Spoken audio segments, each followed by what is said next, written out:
On a dreary Saturday evening, afternoon, Sooner Nation, welcome to the Sooner Surge for a YouTube Live as we discuss, vent, uh, critique, a whole lot to get here after today. Make sure you're part of what's going on at the Sooner Surge. But, guys, 38-33, Kansas gets the win in what was maybe one of the most frustrating games as a Sooner fan that I've watched in years, guys. It was absolutely awful. The play calling, the clock management, the conservativeness, the inability to want to force the ball down the field, whatever you want to say. Nothing went well. There was multiple times where Oklahoma shot themselves in the foot, and they played like a team that deserved to lose the game, and they did. Jeff Lebby, if he's not questioned, I mean, there's some very questionable things. And I'm just going to start with a few. And Hunter, you guys, and Jackson, you guys can say yours too. But for one, they made an adjustment at halftime and said, if you're not going to throw the ball, we're going to stop the run. And they did a better job. Now, Walker going out killed OU. Absolutely killed OU. Okay, but Jeff Lebby went into a shell. After the Sooner Magic moment, you get a Sooner Magic moment, guys, of Ethan Downs. Should have had one with Key Lawrence, but he can't catch the ball. You have that, and then you go into a shell. Second down, Gabriel is just kind of scooting over to the middle of the field like they're getting ready to take a knee. I don't know what was happening. Yeah, I don't get it. Jeff Lebby, I thought his down point of the season would have been the SMU game. You know, we all know how that went. Oh, you did get the win. Cincinnati, Tulsa, and then you had Cincinnati. He looked great in those two games. There was just lack of execution in that Cincinnati game. Texas, Iowa State, and then Texas, great in those two games. And now it's after Texas, and last week you put up, 31 against UCF? 32, whatever. And then this 12 week, points. Yeah, like you could not get the passing game going. No Tolly Walker. No Tolly Walker killed at once he did. No Marcus Major the entire game, also killed. Javonte Barnes does not look the same as he did last year. Brett's killing it with the comments right now because I agree with everyone you're saying, Brett. First off, I'm screaming at the TV. Every down lineman on OU is looking to the sideline on the biggest play of the game. You have to call a timeout there. Get your coverage in what you're going to do. Second of all, you're right. I've been saying it all year about Farouk. I know, Jackson, you've loved having Farouk in the backfield, I think. But why on earth, if I'm Gavin Sawchuk or the other guys, I'm done. I was for the Farouk experiment a few weeks ago when the running maybe as a reverse, not up the middle. I was for it when it wasn't working. Today, it was working with Tolly Walker. Like Tim said, outside's fine. And again, like Sawchuk wasn't getting many carries at all. Like I don't get the move to, okay, Tolly Walker needs rest here. We're not going to give him the ball, but we're not going to bring in Gavin Sawchuk and give him the ball. Instead, we're going to run it up the middle with a wide receiver. And the exact thing that you should expect to happen when you do that got clamored, fumble, and then Kansas scores the next play. It's again, I don't even know what to say about some of the play calling decisions made today. And you know what? I still don't understand why they're trying this dumb jet sweep play with Gavin Freeman. They've tried it 15 times this year, it feels like, and it hasn't worked one time. He hasn't gone to the edge once. Okay? Yeah, and you know what? Today, OU, they probably ran 2 wide receiver screens, 3, and that's debatably the most success they've had on some offensive plays all year. It's like they tried to get too cute when the symbol stuff was working. They've done all year long. It's dumb. And then he doesn't adjust. He started riding Tolly Walker. It was awesome. Rode him all the way down there. A little play action a couple times. It was great. And then you don't adjust when Kansas adjusts. Could have thrown over the top. Could have hit Nick Anderson. I mean, in the second half when they brought everyone up to stop Tolly Walker. And Robert's right. It's not a championship team, guys. It may be a Big 12 championship team. We'll see. But this is 2 weeks in a row after coming off arguably just the worst performance of the year. you back it up, you stack it with another horrible performance. And this one was across the board. This wasn't just the players, the coaches across the board. I thought it was bad, horrible time management. Brett mentioned earlier you could have done a slant. Well, it'd have been nice to have 3 timeouts, but we wasted one at the very beginning of the half on a punt. Yeah, I don't get. Go for it. The timeouts continue to be an issue. That was one of the biggest issues last year was clock management when it comes to timeout. Today, correct me if I'm wrong, no timeouts were used in the first half. And then in my opinion, you should have. I disagreed strongly with kneeling it out. You had 50 seconds. I would go your 1 minute drill. You have 3 timeouts. Run the football, really. It was working at that point. Like, give it to Tawee, and there's a good chance he might break free for a gain of 15 or so. And then you're in business to kind of get the passing game going, a little bit of play action in those 40 seconds you have. And they did it. And then you call a timeout for a punt. Like, you already took 1 delay of game to give you a little more room. Take another one. It's not that big of a deal. It's 10 yards total. Like, it's making it a little easier on Luke Elzinga to try to pin him deep. But, even when he does have a punt that could get pinned deep at the end of the game, that was not executed there. And guys, can someone please tell me why on kickoff return we have a defensive end out there? That's everyone. I don't get it. It's because of. I don't understand it. I'll tell you why. Jackson. It's because of blocking. He's probably a great blocker, but at that point, that's on Stripling, but it's also on Farouk because he's got to charge that and go get it. I mean, yeah. Farouk fall on top of it. When you fall on top of it, you have to hold on. Like, you have to. You're there. You got to hold on to the ball.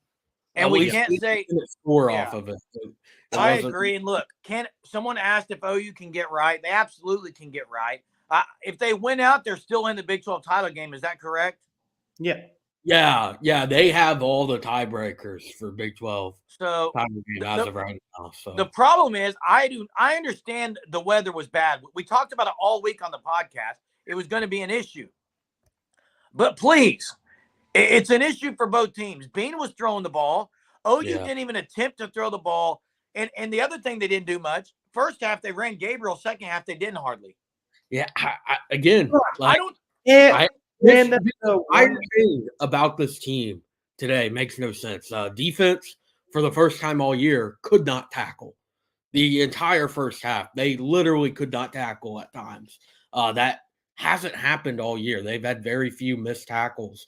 And today it was, there was 5 on one drive, at least 5. If you're only wanting to count 1 per play, there might have been multiple per play. I just don't get it. Like, how this team, everything says they shouldn't peak at Texas, but it's looking like they peaked at Texas. Like, they barely get by UCF. They were lucky to win that game. And then they finally lost one this week, 2 weeks or 3 weeks removed from that Texas game. I think OU's playoffs hopes are done. Now, I would say I would say they can win the conference and win the championship and get to a New Year's Six bowl game, which would still be great. If they win the Big 12, they'll be in a New Year's Six game. But that's way down the road. Brent Venables would tell you this was pitiful across the board, looking like a shell of ourselves against arguably the last 2 games, maybe the worst 2 defenses you're going to play all year. Man, if USC didn't suck so bad, maybe we could have played them in a New Year's Six bowl. That would be fun, but they're down to Hunter Jackson now. It's the worst 2 defenses they're going to play all year. Yeah. And they didn't show up offensively. I don't get it. Everything says they should put up 50 points. Guys, tell me how many deep balls they threw today, guys. None.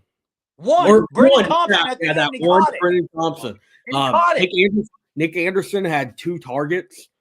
Pretty much every time he touches the football, he scores. He only had 1 reception for 18 yards today. Stoops had a big play.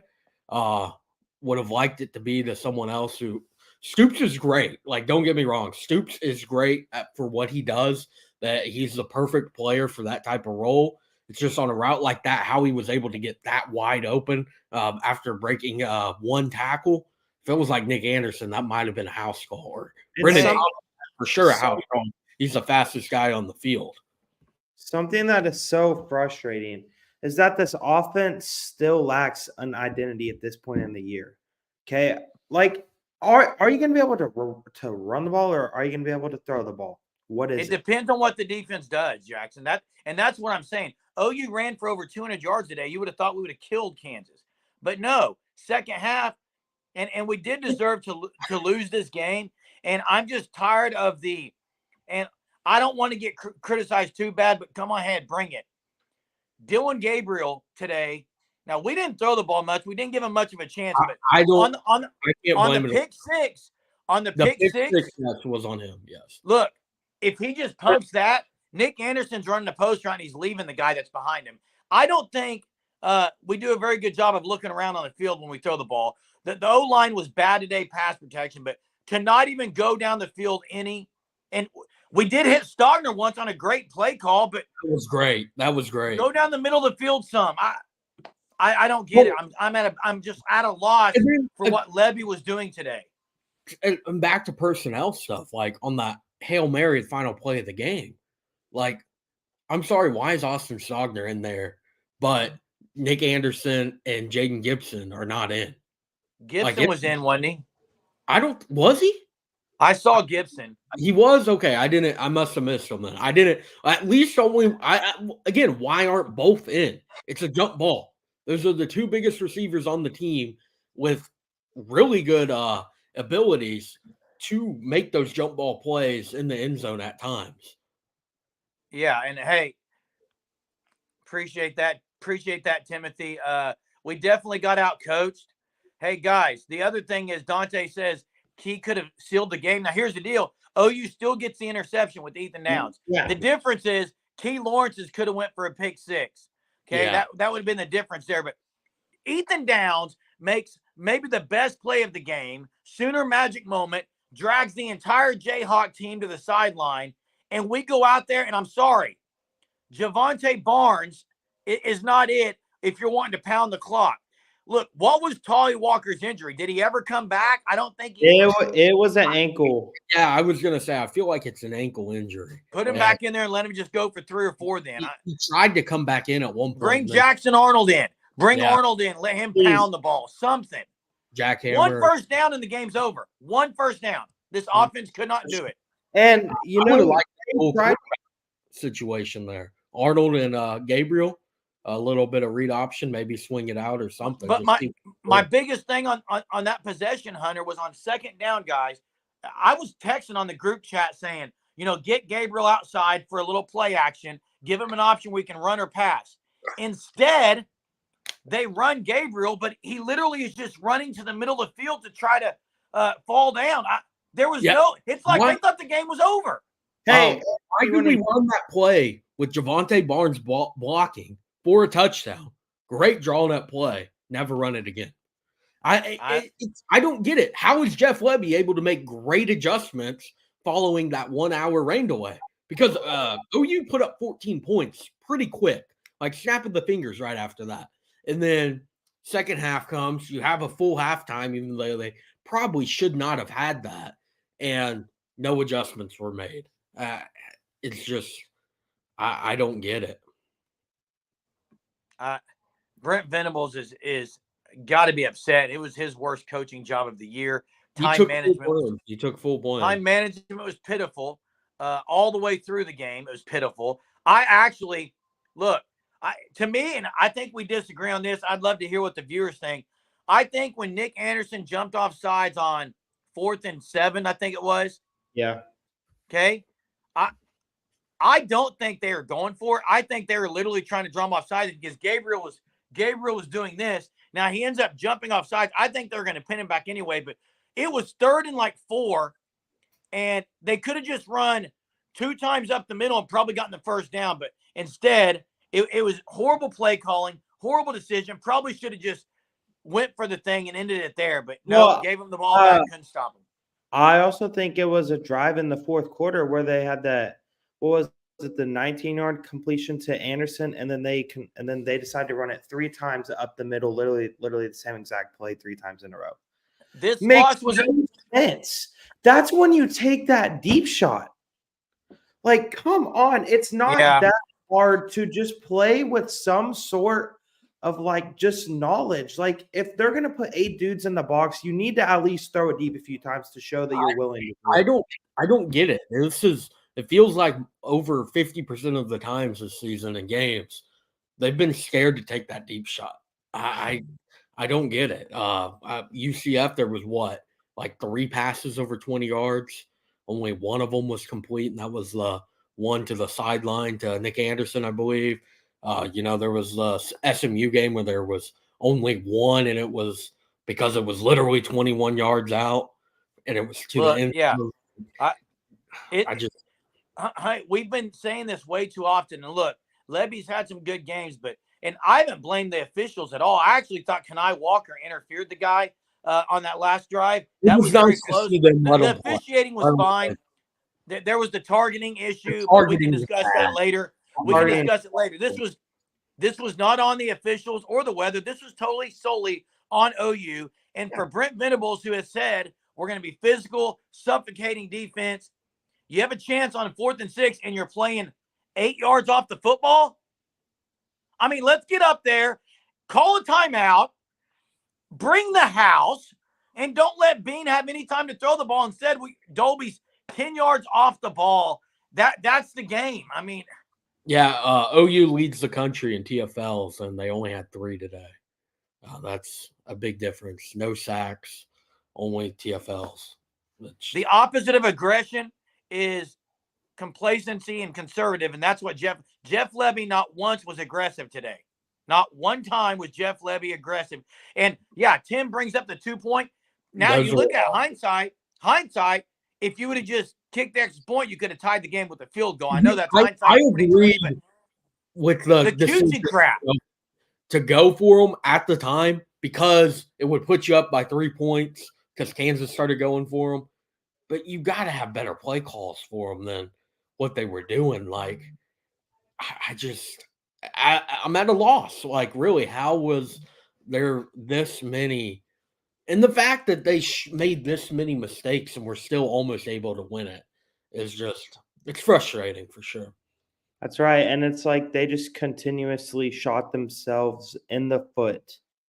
And I don't know how many yards Kansas had after contact on the rushing ground or on the ground game, but I would say it was probably 80 to 90 yards after contact. I mean, I just they would have dudes stonewalled in the backfield, 2 dudes there. They would miss the tackles. It was just not normal stuff that we saw from Oklahoma. And, guys, this team, they might be a little bit more far off than we all thought originally. They're a lot more far off. I think the deal is they're a lot better than they were last year. Yeah, but they're not near as good as we thought they were against Texas. And guys, I'm going to say it with Gabriel too. He's not. I mean, he's kind of showing. Now today, it's hard to say because they didn't throw the ball down the field a lot. But that interception, his arm strength, he can't make that far of a throw. That's not his game. Yeah, well, he threw it way late too. I don't understand why he even threw it. Like, there was no pressure on him, so he should have tried to run or something. It should have been a catch throw, not a 3-step drop. For a route like that, you're just putting your wide receiver in a defenseless position, really, because all they could do is get pass interference to maybe prevent an interception there. It was another game on the broadcast where they said something about his footwork. So I don't understand. All I know is that I love Brent Venables. I think he was the right guy for the job for sure. But if you're going today, one thing he does allow his coaches to make decisions.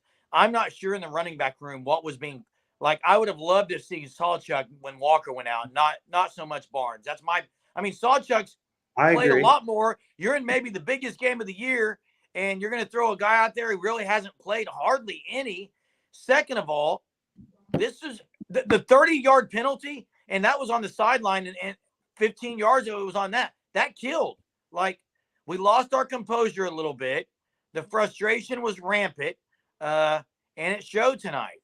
Hey, I saw a lot of weird things on the field in that OU Kansas game today. this one on Twitter just now to the USC game. Listen to this. They determined they went to halftime, but supposedly there was supposed to be 1 second left on the clock. So they're going to return to halftime from halftime, give USC their 1 second in the second quarter, and then start the third quarter. I've seen that a couple of times. I've never seen that before. That's crazy. Timothy talks about Stutzman, and the Stutzman loss hurt. Kip Lewis was great. Kip Lewis played great. Kip Lewis made a play where he tackled Devin Neal in the open field on the last drive. We couldn't get the stop on 4th down, but he did his job there. But a call the timeout. That BV already said that like from the get-go post game that they should have called a timeout on that 4th. Oh, he did? Yeah, he said he should have made that decision to call the timeout. Well, they weren't ready. That's what you got to do. You got to admit your fault. I mean, everyone was screaming on the TV, like, call a timeout and get this right. It's constant. There a lot of the bust we have seen. It's because they're confused. I saw a comment earlier on why they looking over at the sideline so much. Because they don't know what's going on at that point. We've seen that a lot these past 2 weeks against UCF and Kansas with all this pre-snap motion they're doing. Again, multiple times that you should have probably called timeouts. You want Venable, at times to prevent touchdowns because that's what it takes. You call a timeout, you talk about it, and then they're going to know what to do for that play, not just let them play and then they're going to pick up 30 yards because you have a busted coverage. And also, I think that this is the first game all year where I felt like the defensive line got it handed to them. Our defensive line got it handed to them today. I mean, they got some penetration, but hey, if you go look at yardage going in the 4th quarter, guys, OU was dominating. This was just a game where you had way too many turnovers. You gave up points. You can't score 12 points and a half against Kansas. I mean, 12 points, guys. You guys realize OU didn't score the 3rd quarter until 30 seconds left before the quarter was over when Sawchuk reached into the end zone. 4 possessions. Yeah. That's offense. Yeah, and Doug. The line change was still in there. Sexton played great. He was in there some that quarter too, though. Yeah. Doug asking about why did any of the freshman defensive backs play. The only one that would have played if able would have been Peyton Bowen. Still struggling. I thought I saw Josiah Wagner in there for a few snaps at a point. I don't remember. Yeah, I don't remember seeing any of them on defense. Like if you're talking pure defense at corners, I'd say Woody Washington and Kenai Walker are your 2 best corners right now without Gentry Williams. So Woody was great today. Yeah, Woody was a lot better than he was last week. But Spears Jennings played a lot. Like OU is definitely banged up, but that's still not an excuse because you can't score. On the offensive side, it hurt not having Walker and Major. Hurt not having both of them. But I don't understand how you got elite receivers and we can't even give Anderson a look to the side. It just still baffles me that Okay, so Joe C says Gibson. I'll have to look. I thought I saw Gibson in the end. I swear it was like Stoops. Yeah. Freeman. And Farouk. Yeah, and Farouk. I thought that's what it was, but hey, Lori, I agree with I've been not a Levy. I've not been a big Levy supporter because he has too many games like this where I'm scratching my head more so than if I had Poison Ivy. And the second thing is DG has kind of shown, unless the guy's open at the beginning, he doesn't look off very well, Hunter. I know what you're saying on that, but again, that man played like a dog today. This loss on DG. The loss isn't on DG today, but he carried that guy in the end zone. That was a great play. I'm just saying, there's times where he's in the pocket. There's times he's in the pocket. There's no pressure, and we can't even look past the slant route. Yeah, guys, that's my problem. There are also there's some issues going on because the wide receivers can't get open in man coverage either. How do you know that, Jackson? What? How do you know they're not getting open? DBs all day. What? Oklahoma only threw for 171 yards. They barely even tried to throw the ball, Jackson. But still, that's all. They averaged 9 yards a completion. Which tells me they can get open, Jackson. The problem to me wasn't that they couldn't get open. The problem to me is They didn't try to throw the ball over the top at all. I was impressed with Kansas's defensive backs from early on making that play for the pick six. Well, that was a horrible decision. Nick Anderson would have been still running right now. And Joe C agrees with me. It's the same as last year. When all you do is look at the slant route, Stoops may be guarded with 3 people, but guess what? Someone's not. Yeah. I just don't like that OU never look down the field. What's the common denominator in every game that we've criticized Jeff Lebby? This seems to be a little bit of a trend. Yeah, lack of a deep ball. I would rather complain about deep ball interceptions than constantly have to complain over the lack of just attempts. SMU, you didn't try it. UCF, you didn't really try it that much. What was the other? I'm blanking on a game. SMU, UCF, and TU, we didn't have to. Iowa State, I think we did some. First half, we did it. Yeah, first half we didn't. Or no, we did. I can't remember. I'm getting these games. What? I thought it was more than just 3 games. For what? Going down the field. Deep balls. Yeah.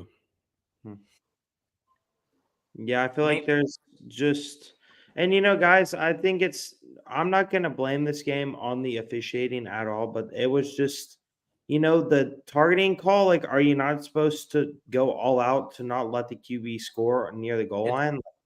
And he hit him on the shoulder first, so I don't understand really what else he can do. And that catch was awful, where they said that they confirmed the call, said he got back in bounds and established himself. He did not. Dean Blandino, 99% of the time is accurate on what he says. So I trusted it was going to be that it was going to be incomplete, and they said it was wrong. There is no Marvin Mims ray gun. You're right. And no Andrell.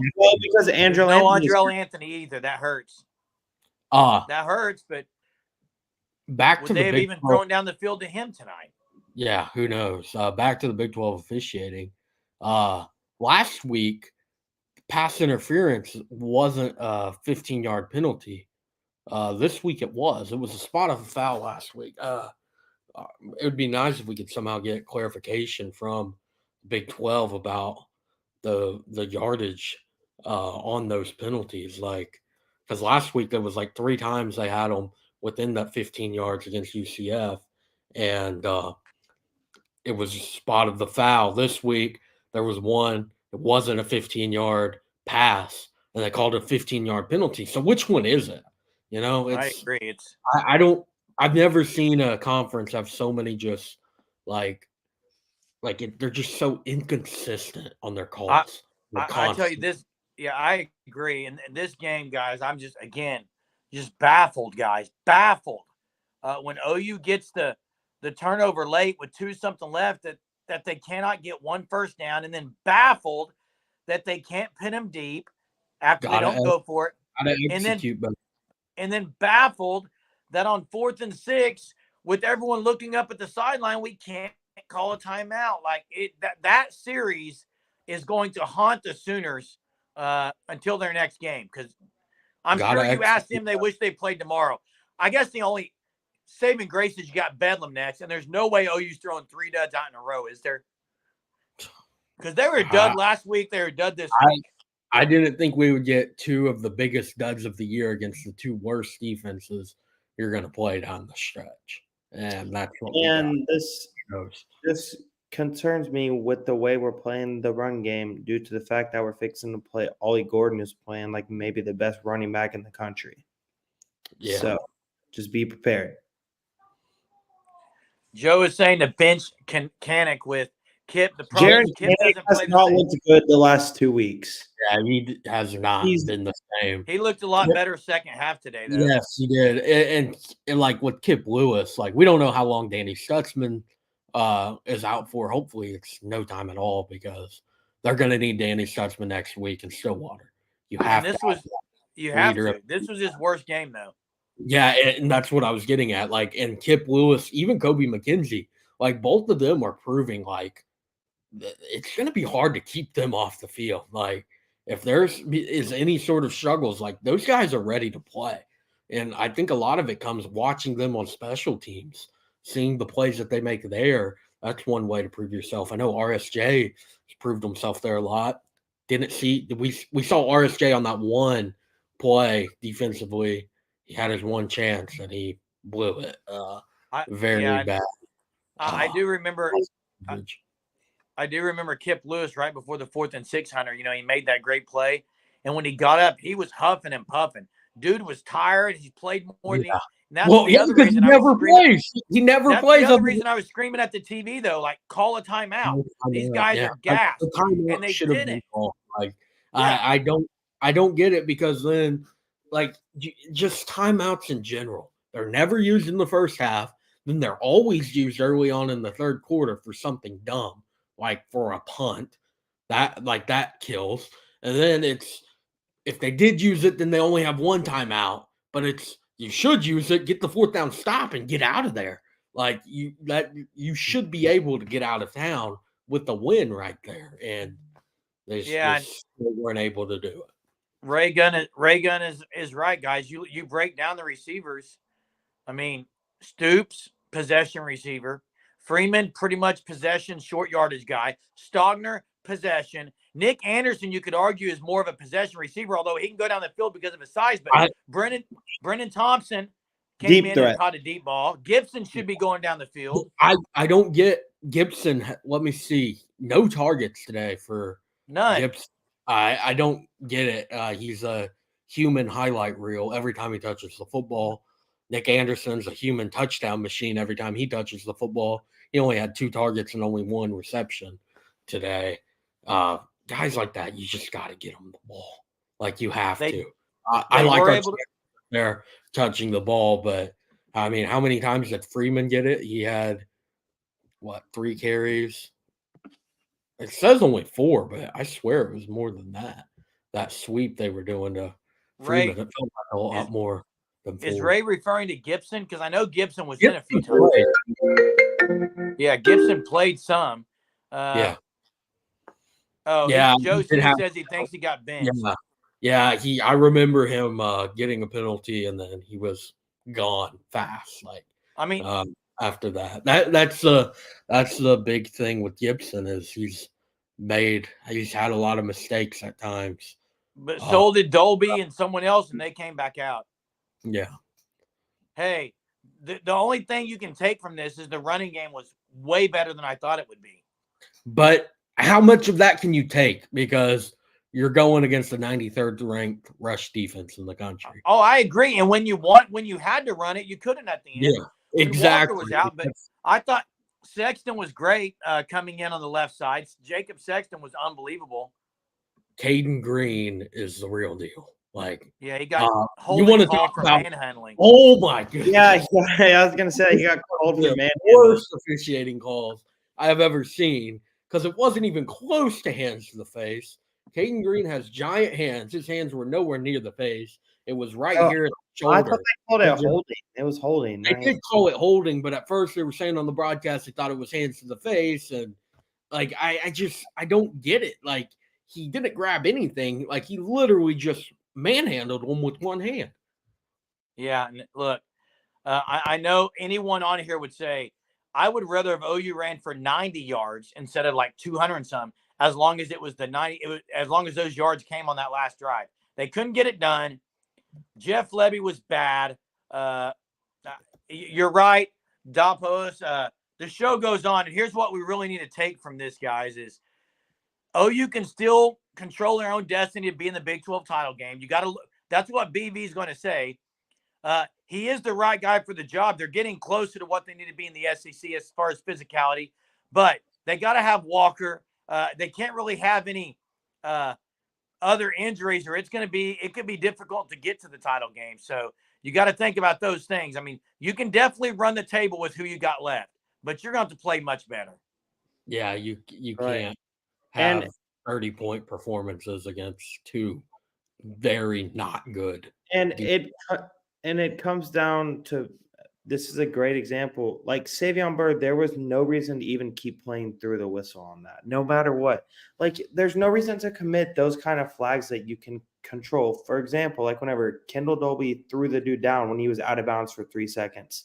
Like, just don't do that. I thought that was a bad call. He was still in bounds. I thought that was he was bad still too. in bounds. It should have been blown dead. He got pushed back. I don't know if maybe there the was whistle no- blew. There was no whistle. He should have blown the whistle. He got the first down, then got drugged back 7 yards. I don't. Hey, Ethan Downs is probably the best defensive lineman on this team right now. Like, Taylor Harris, great point, because he's the size that he's put on is unbelievable. And when he caught that ball, guys, he freaking carried. I'm not lying. There were 8 Kansas guys on him, and he was dragging him down the sideline. I thought he was gonna go all the way. Like, I was screaming Sooner Magic in my house, screaming it. Yeah, that was the Sooner Magic moment that you needed. But let's be real. Was this team maybe going to win a national championship? Probably not, looking at it. But offensively, guys, there are major question marks with if they're going to – you're right, Jackson. The identity's got to be figured out. What are you going to be? Can you run the ball and play action out of it? Absolutely you can. And that's probably what needs to happen. We appreciate all the viewers, guys. You guys have been great. I know it's frustrating on games like this, but it's also nice to be able to vent and talk it through. We will have a lot coming up on our channel tonight, tomorrow, moving ahead. It is Bedlam week. We got a lot of things happening for you on Bedlam week. Don't want to miss that. But, guys, tough loss, 38-33 in Lawrence, Kansas. Hopefully BV and staff can get these guys to rebound from this. Hopefully they can heal on some of these injuries and we can get fully staffed and players out for the Bedlam week. So, yeah, appreciate you guys being on here and dropping the comments. You guys can keep them rolling even after we drop this. You'll be able to continue watching this. So, appreciate you guys. You guys got anything else? I mean, Final words? Got to bounce back next week. That's what I was going to say. You got to bounce back. Ollie Gordon is looking like the real deal. So I feel like it might be a game that you're going to have to put up 50 offensively. I mean, who knows? I guess if you were to take away a positive from this game, I don't maybe want to sunshine pump things, but it's like that Kansas didn't beat Oklahoma. Oklahoma beat Oklahoma. So, yeah, you're right on. That was a game that was very much, which Kansas did the same thing on the other side. In my opinion, they just made one less bad mistake than OU did. Yep. And that's how they won by 5.